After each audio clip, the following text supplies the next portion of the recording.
Hello everyone, welcome back to my class. So today I am going to start lesson number 18 of class 7th, that is democracy and equality. आपको ध्यान होगा कि class 6 में मैंने lesson number 22 democracy and government chapter पढ़ाया था. ये chapter उसी से कुछ रिलेटेड है.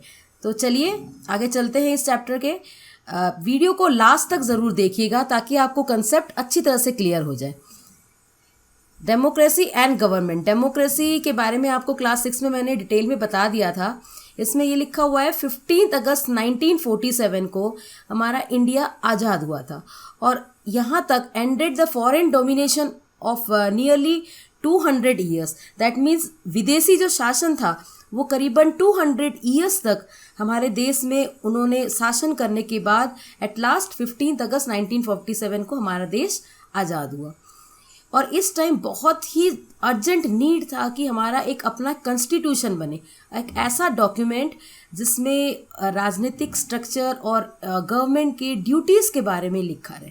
तो ऐसे कॉन्स्टिट्यूशन की बहुत ही ज़रूरी था उस टाइम हमारे देश के लिए, ताकि हमारा to strengthen our newly won freedom, ताकि जो फ्रीडम हमको 1947 में मिला 15 अगस्त, उसमें और भी ताकत आ जाए. तो इसके लिए ऐसा एक कॉन्स्टिट्यूशन हमारे इंडिया के लिए बहुत ही ज़रूरी था. इसीलिए कॉन्स्टिट्यूशन, हमारे इंडिया का जो कॉन्स्टिट्यूशन फ्रेम हुआ उसका प्रियम्बल दिया हुआ है. अब देखिए, ये प्रियम्बल है, प्रस्तावना है इंडियन कॉन्स्टिट्यूशन का. इस प्रस्तावना का मीनिंग डिटेल में मैंने आपको क्लास 6 में बता दिया है. तो अगर आप डिटेल में इसका मीनिंग जानना चाहते हो कि हमारे प्रस्तावना में, इंडियन कॉन्स्टिट्यूशन के प्रियम्बल में क्या लिखा हुआ है, आप देख सकते हो. उसको डिटेल में मैंने बता दिया है कि उस प्रस्तावना में क्या लिखा हुआ है. तो आगे चलते हैं.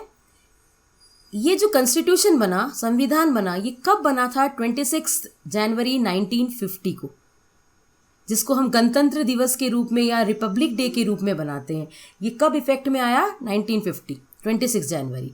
इसमें ये लिखा हुआ है कि इक्वालिटी सारे सिटीजन्स को, हमारे देश के हर नागरिक को इक्वल है. इनमें कोई डिस्क्रिमिनेशन नहीं है. By the state in every sphere, her field में इनमें कोई भेदभाव नहीं है. और दूसरा, ये कॉन्स्टिट्यूशन इंश्योर करता है कि सारे सिटीजन्स को, हमारे देश के सारे नागरिक को वो इक्वल अपॉर्चुनिटी, समान मौका मिले. ध्यान से सुनना इसको. इसने साथ साथ ये प्रोहिबिट, इसमें मना भी किया है कि किसी भी बेस में इनमें भेदभाव, हमारे जो देश के नागरिक है उनमें किसी भी फील्ड में भेदभाव नहीं होना चाहिए. कौन कौन से फील्ड में? चाहे कि रिलीजन हो, धर्म, लिंग, कलर, कास्ट, किसी भी, इवन प्लेस ऑफ बर्थ, इसमें किसी भी फील्ड में कोई भी डिस्क्रिमिनेशन नहीं होना चाहिए. हमारे कॉन्स्टिट्यूशन में लिखा हुआ है. अब कॉन्स्टिट्यूशन क्या है? कॉन्स्टिट्यूशन एक नियम है, रेगुलेशंस है, that the set of people had made and agreed upon. इसमें बहुत सारे लोगों ने बैठ के इस कॉन्स्टिट्यूशन के नियम को बनाया है.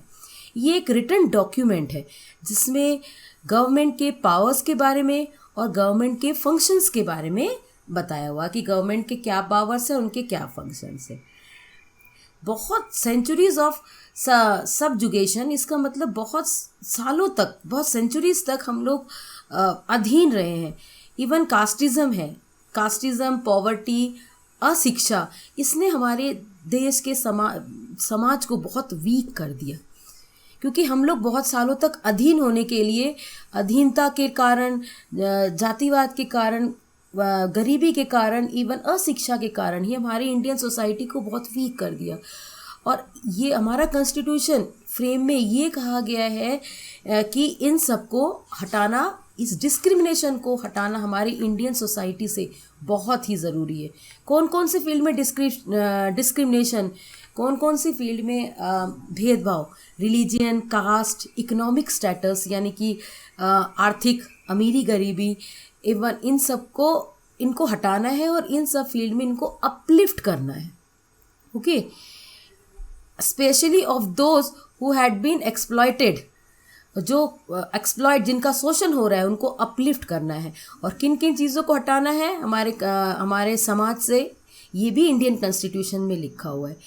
और इंडिया ने क्या अपनाया? सेक्युलरिज्म को अपनाया। सेक्युलरिज्म मतलब धर्मनिरपेक्षता, जहाँ पे सब लोग फ्री हैं to follow the religion of one's choice. कोई भी अपनी चॉइस से कोई भी रिलीजन को अपना सकता है। And state does not have a religion of its own. इनका कोई अपना रिलीजन नहीं, कोई भी किसी भी रिलीजन को अपना सकता है। ये नहीं कि ये मेरा रिलीजन और यही चलाएंगे। ये इंडियन कॉन्स्टिट्यूशन में लिखा हुआ है। और कॉन्स्टिट्यूशन क्या एम्स करती है? A social order, identification of a person, जहाँ किसी पर्सन की जो आइडेंटिफिकेशन है, जो पहचान है, वो पहचान किसी कलर के लिए, रिलीजन के लिए, कास्ट के लिए उसकी पहचान नहीं है। उसकी पहचान वो कहाँ है? What he and she do made himself into. वो खुद क्या है, वो खुद क्या कर सकता है, इसके लिए। देखिए यहाँ पे डू यू नो में ये लिखा हुआ है 25 नवंबर 1949 को डॉक्टर B.R. अम्बेडकर ने कॉन्स्टिट्यूशन असेंबली में ये कहा था कि the caste are anti social.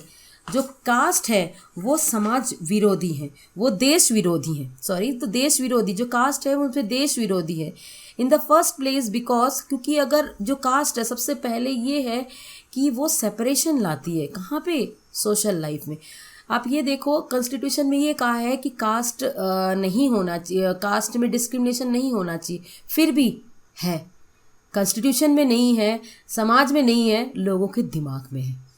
तो इसीलिए ये जो एंटी नेशनल है, देश विरोधी है, देश विरोधी जो कास्ट है, ये कास्ट हमारे देश विरोधी की भावना को लाती है। They are anti national and they generate jealousy.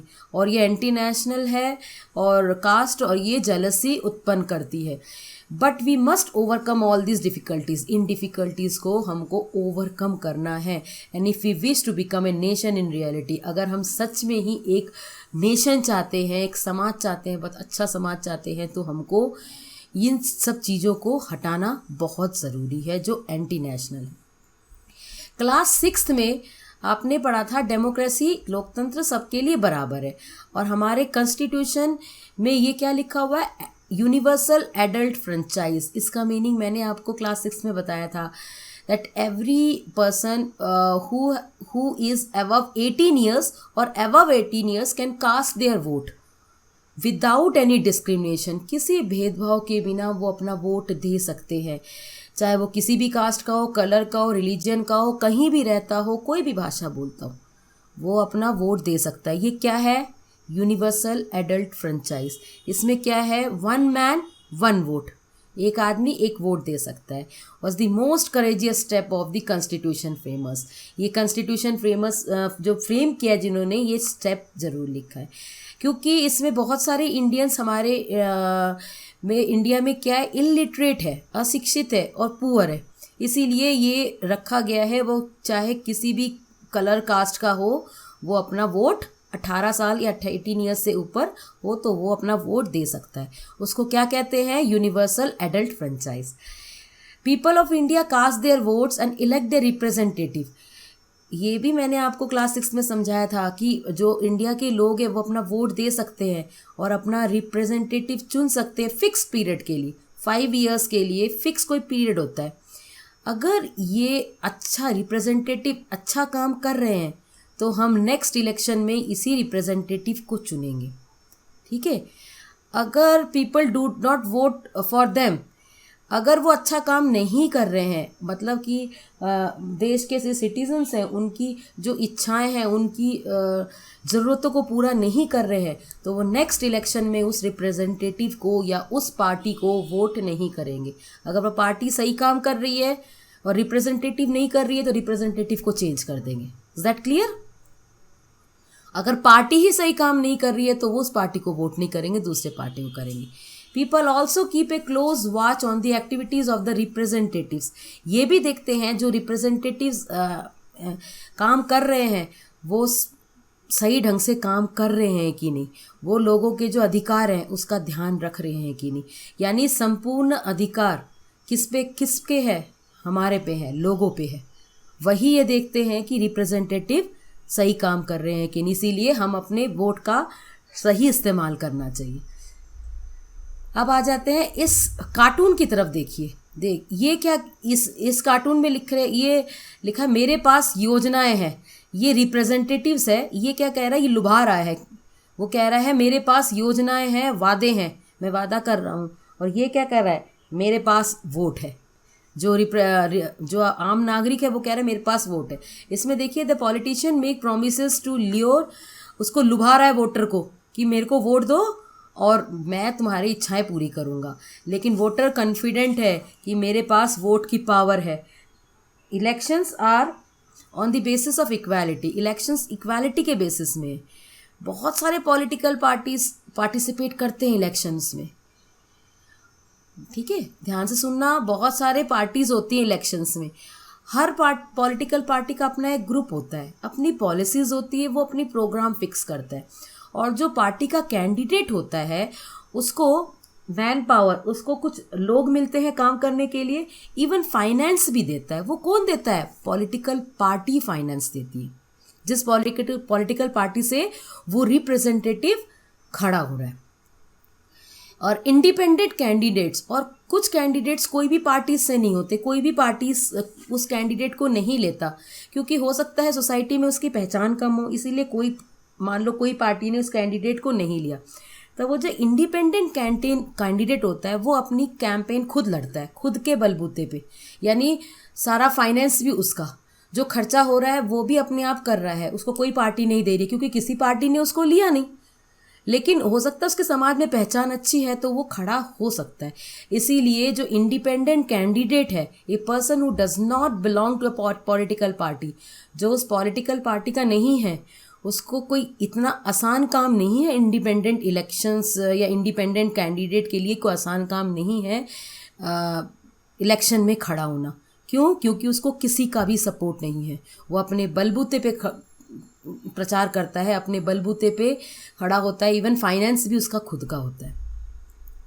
देखिए यहाँ पे इंडियन डेमोक्रेसी में सिंगल मेजॉरिटी, मान लीजिए किसी पार्टी का कोई चुना गया, ठीक है, party can not form the government, वो सिंगल पार्टी के पास इतने बहुमत नहीं है कि वो सरकार बना दे, या प्राइम मिनिस्टर जो हमारा मान लीजिए चुना गया, उसके पास इतने वोट नहीं है कि वो बन जाए, तो उसको क्या करते हैं दूसरे पॉलिटिकल पार्टी से कुछ MLAs MPs लेने पड़ते हैं।